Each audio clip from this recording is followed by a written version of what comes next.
שלום, חלקכם בטח מזהים אותי מהשלטים בשוהם, אז הגיע הזמן שנכיר. נעים מאוד, אני אלעד דוד, ואני מתמודדת לראשות מועצת שוהם. אני בת 30, תושבת שוהם מזה כ-29 שנה. גדלתי והתחנכתי בשוהם.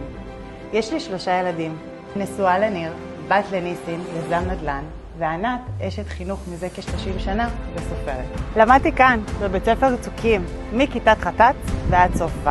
לשוהם יש צביון שזורם בעורקים שלי. מצד אחד אני רוצה לשמר אותו, ומצד שני לשפר ולקדם אותו צעד אחד קדימה. כל מה שעשיתי בחיי, עשיתי בטוטליות מוחלטת, וככה אעשה כשאבחר. בצבא פיקדתי על 950 חיילים. אני בוגרת תואר ראשון לחינוך ומקרא בסמינר הקיבוצים, ותואר שני לחינוך מיוחד ולקויות למידה במכללה האקדמית אונו. בשנים האחרונות שימשתי כמחנכת כיתה, כרכזת מקצוע, כרכזת שכבה. ניהלתי פרויקטים. בשנה האחרונה ניהלתי את המחאה נגד ביטול ימי שישי בפעוטונים בשוהם. אני מודעת לאתגרים שיש בשוהם, בחינוך, בביטחון, במבננים, הגיל השלישי, הנוער, תחבורה ציבורית. אני לא מבקשת מכם להצביע לי. אני מבקשת מכם לבחון את התוכניות שלי, ואחר כך תחליטו.